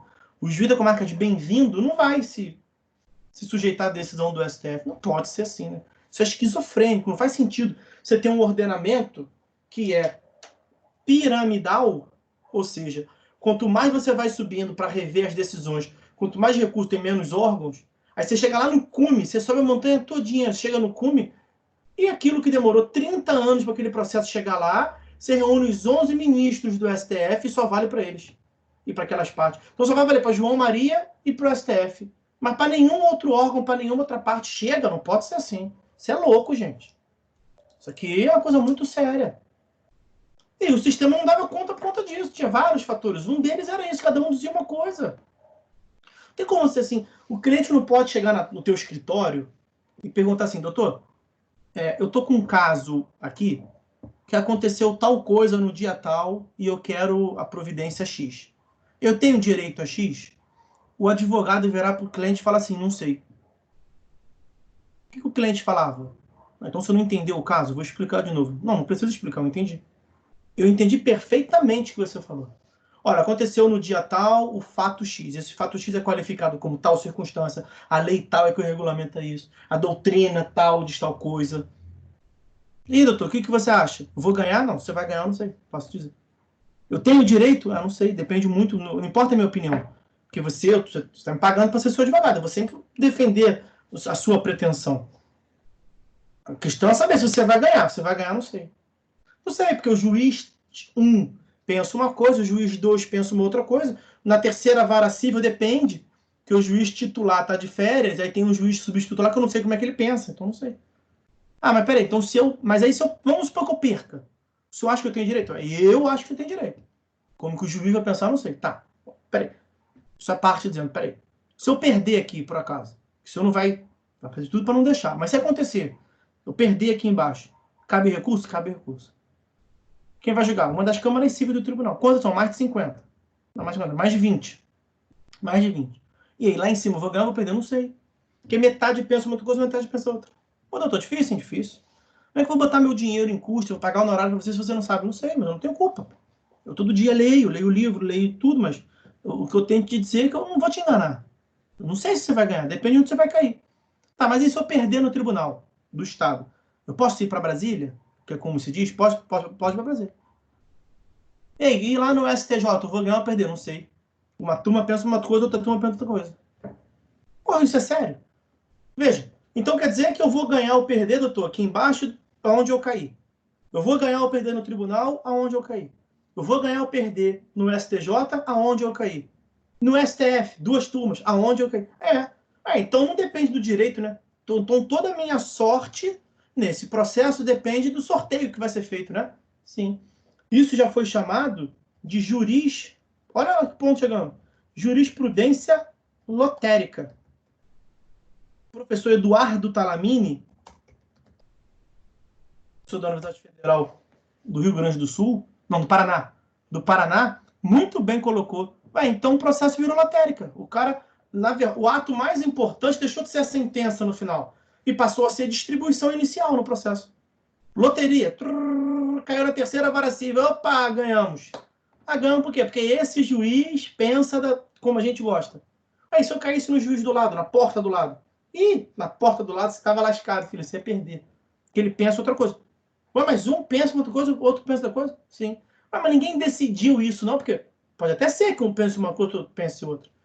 A lei foi publicada no começo do ano. Quem está certo? Não sei, velho. Cada um pensa uma coisa, é normal que pensem diferente. O problema não está em pensar diferente. O problema está o cliente falando assim, mas isso que eu estou... Indenização de batida de carro não é novo, não é novo. Desde sempre tem na humanidade isso aí. E não é possível que isso não chegou no STF, que é o órgão máximo. Já chegou, filho. Tem decisão pro STF, você ganha. Então eu vou ganhar aqui embaixo. Não. Você só vai ganhar no STF. Se eu perder aqui, eu tenho que gastar dinheiro e demora 30 anos para bater no STF. Demora 30 anos. E se é que você vai conseguir chegar lá, hein? Porque se você não conseguir chegar lá, o processo acaba antes aqui e você perdeu. Percebe que isso não faz sentido nenhum? Isso é um contrassenso, isso é ilógico. Tudo bem que vale o que está escrito, o direito, mas tem que ter lógica, gente. Eu costumo falar que essa ideia de vinculação é como você vê, vai no country, aqui em Friburgo, você vai no country club, aí tem ali o jardim gramadinho, tudo cortado, bonitinho. Tem que ter uma placa dizendo que você não pode pisar ali.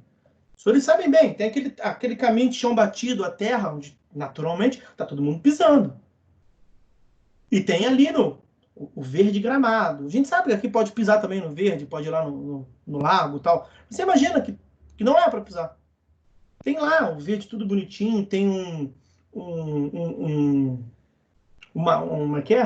ornamento lá qualquer de planta, os caras cortou, podou de um jeito bonito. Alguém precisa dizer que você não pode pisar naquela grama? Tem lá um canteiro cheio de pétalas de rosas, linda, maravilhosa, bromélias, tudo bem cuidado ali. Tem que ter uma placa dizendo que é proibido pisar ali? Não tem. As pessoas pisam. Aí vai e coloca uma placa, proibido pisar. As pessoas continuam, aí diminui, mas continuam pisando. Aí precisa botar uma cerca, capaz de não continuar pisando ali. Tiver festa, ele quebra a porra toda, né? Aí tem que botar cerca elétrica para... Ou seja, só pode conseguir as coisas na base da obrigação. Senhores, no Common Law não tem lei dizendo que é obrigatório seguir precedente. Como é que eles seguem? Por uma questão de lógica. Quem está em cima manda quem está embaixo. Você imagina a Tânia, aqui, a coordenação de Friburgo. Você imagina o reitor dando uma ordem para a Tânia e ela fala aqui na Cândido Mendes dela, vai ser do jeito que ela quiser. Não, ela não vai fazer isso. Ela me manda um comunicado. Você tem que seguir tal providência. Aí eu falo assim, não, eu dou aula em várias Cândidos. Quer saber? Eu vou seguir do jeito que eu quiser. Eu acho melhor a forma como a coordenadora do campus Jacarepaguá determina. Eu vou seguir o que eles mandam lá. Ele manda lá. Mas ele está seguindo o reitor, a Tânia está seguindo o reitor. Todo mundo está seguindo. Você não pode, como ponta final, como professor, aplicar o que você quer. Você tem que aplicar o que a Tânia está mandando, porque você está aqui em Friburgo. Pode ser que lá, na localidade lá, tenha uma peculiaridade lá, e é uma outra coisa. Tem que ser uniforme o entendimento. No direito tem que ser uniforme o entendimento. Volto a dizer, está batendo o horário. Não pode o STF definir o entendimento. Não pode o STJ definir o entendimento, os tribunais superiores, e abaixo deles, cada um continuar dizendo uma outra coisa. Porque a divergência, quero retomar esse ponto, a divergência não é um mal em si mesmo. Está cada um interpretando de um jeito. Mas são bons argumentos. Aí o STJ define. Muitas das vezes se define lá em cima utilizando um pouquinho de cada concepções. Porque pode ser que as duas teses tenham um acerto. Mas uma vez que o STJ decidiu, está decidido, ponto final, é obrigatório. Porque o STJ está na Constituição Federal isso. Está aberto aqui. Vou pegar aqui a Constituição, vocês peguem aí a lupa. Ó, caput do 102 da Constituição Federal. Compete ao STF, principalmente, a guarda da Constituição, cabendo-lhe. Aí o inciso 1º fala das ações originárias, o inciso 2º do ROC, recurso ordinário constitucional, e o inciso 3º do recurso extraordinário. O que importa é o caput. Quem é que defende a Constituição? Quem é que é o guardião da Constituição? O STF. Então não pode o STF dizer uma coisa e falar assim, olha, eu, enquanto guardião da Constituição, estou dizendo que bola é igual a búlica. Não pode chegar um outro juiz lá embaixo e falar que não. Que bola para ele é quadrada. Faz sentido nenhum. Não pode o STJ, no artigo 105,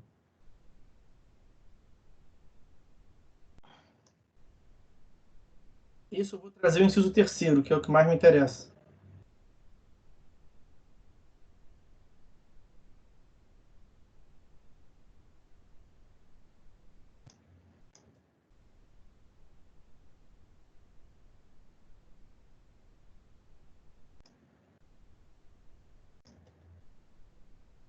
Olha aqui. Fica mais claro, é o artigo 105, inciso 3º, a linha C da Constituição Federal. Compete ao STJ julgar em recurso especial as causas decididas em única ou última instância pelos tribunais regionais federais ou pelos tribunais dos estados, do Distrito Federal e território, quando a decisão recorrida der à lei federal interpretação divergente da que lhe haja atribuído outro tribunal. Então, o Tribunal do Rio diz uma coisa, o Tribunal de Minas diz uma outra coisa. Aqui não é um juiz ou outro, é o tribunal. O entendimento do tribunal é um, o entendimento do outro tribunal é outro. Quem é que vai decidir? O STJ. Porque compete ao STJ dar é como a doutrina diz, a última interpretação sobre a lei federal. Sobre a lei federal. Então, o STJ definiu o entendimento. Depois de tanto estique-puxa, tese para um lado, tese para o outro, bateu no STJ. Opa, agora vai definir. Aí o STJ falou assim, olha, a interpretação correta é do Tribunal de Minas. O que é para fazer? Para todo o Brasil seguir o STJ. É a grama que está podada. É a planta que está bem podada, parada, tudo bonitinho. Não é para pisar em cima porque tem uma placa. Não é para pisar em cima porque não faz sentido você pisar em cima. Faz sentido alguém ter o trabalho para deixar aquilo bonito para todos e você pisar em cima. Não faz sentido um tribunal superior definir a interpretação, a orientação do direito para toda a nação e você, juiz da vara única da comarca de Porciúncula, entender que para você é diferente. Eu sinto muito para você. Você não é juiz isolado, você faz parte de um poder, o poder judiciário. E o poder judiciário, na cúpula, o boss, CEO, definiu o que é, você tem que seguir, cara, sinto muito. Ok? Essa é a lógica. Então, já botei aqui o texto da Constituição, vou colocar aqui dispositivos do CPC, sem transformar isso, evidentemente, numa aula sobre isso. Eles verão melhor isso em processo civil 3, os processos nos tribunais. Olha aí, CPC isso aí, tá? da ordem dos processos e dos processos de competência originária dos tribunais. Disposições gerais. Olha como é que começa. Os tribunais devem uniformizar sua jurisprudência e mantê-la estável, íntegra e coerente. Então, aquele conjunto deve ser um conjunto uníssono, um conjunto uniforme, íntegro, coerente. Maiores considerações sobre isso a seguir, né, em outro período. Tem coisa para falar sobre cada um disso aí. Aí vem o 927, ó. Os juízes e os tribunais observarão. Esse observarão aí é coercitivo, é obrigatório. Devem observar o quê? As decisões do STF em controle concentrado de constitucionalidade. Controle concentrado de constitucionalidade. Veja, nessa parte aí não tem novidade nenhuma.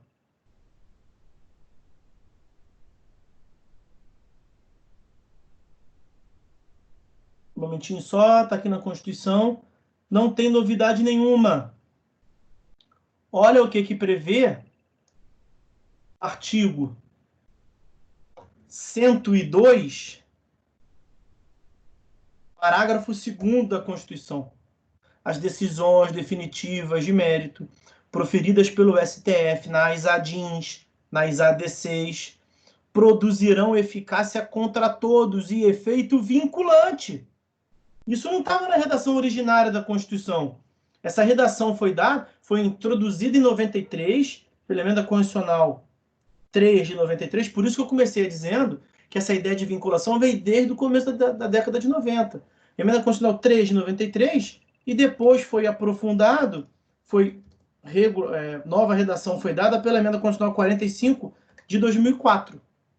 Mas desde 93, as decisões do STF são vinculatórias nesse contexto de ADIM e ADC.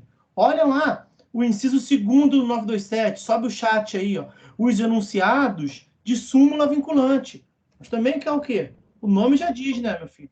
Você não quer seguir de modo vinculatório uma súmula que tem esse teor de ser vinculatório? Olha o artigo 103A. Ih, meu Deus, fugiu. Artigo 103A da Constituição Federal. O STF poderá, de ofício ou por provocação, mediante decisão de 2/3 dos seus membros, após reiteradas decisões sobre matéria constitucional, aprovar súmula que, a partir de sua publicação na imprensa oficial, terá efeito vinculante. Ok? E aí tem lá os outros incisos, já bateu o meu horário aqui, e os senhores verão isso tudo em processo civil 3, o modo de atuação dos tribunais em juízo. O que eu quero dizer para encerrar a aula é o seguinte: a gente não pode dizer que jurisprudência é de direito material. A jurisprudência, em regra, é fonte material do processo. Mas algumas decisões, vírgula, por autorização, pressa é uma merda, né? Por autorização do ordenamento jurídico, então não foi inventado pelo Poder Judiciário, foi o próprio ordenamento jurídico que disse: algumas decisões, por autorização do ordenamento jurídico, possuem eficácia vinculatória, ou seja, eficácia coercitiva. É para todo mundo seguir. Logo, essas decisões, não são todas as decisões. Algumas decisões passam a ser fontes formais do processo. Com isso, a gente encerra, portanto, a aula de hoje, tendo visto todas as fontes, o caráter subsidiário supletivo do CPC e a aplicação da lei processual no espaço. Ok? Então, dia 24/4, nós falamos da lei processual no espaço. Nós falamos do caráter supletivo / subsidiário do CPC, artigo 5º, e analisamos todas as fontes do processo. Ok? Sexta-feira que vem é feriado nacional, dia 1º de maio.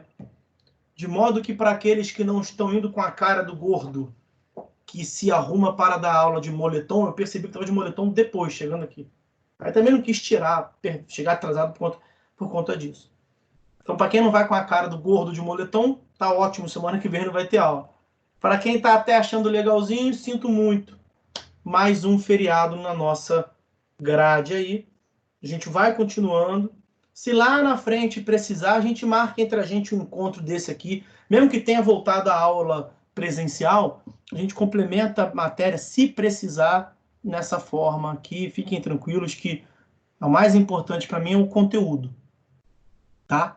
A gente vai fechar tudo perfeitamente. Ok? Então é isso. Um abraço para todos aí, bom final de semana. Fiquem todos com Deus. Se alguém quiser fazer alguma consideração, falar alguma coisa, obviamente fica à vontade no chat ou ativando o microfone. Caso contrário, contar até 3.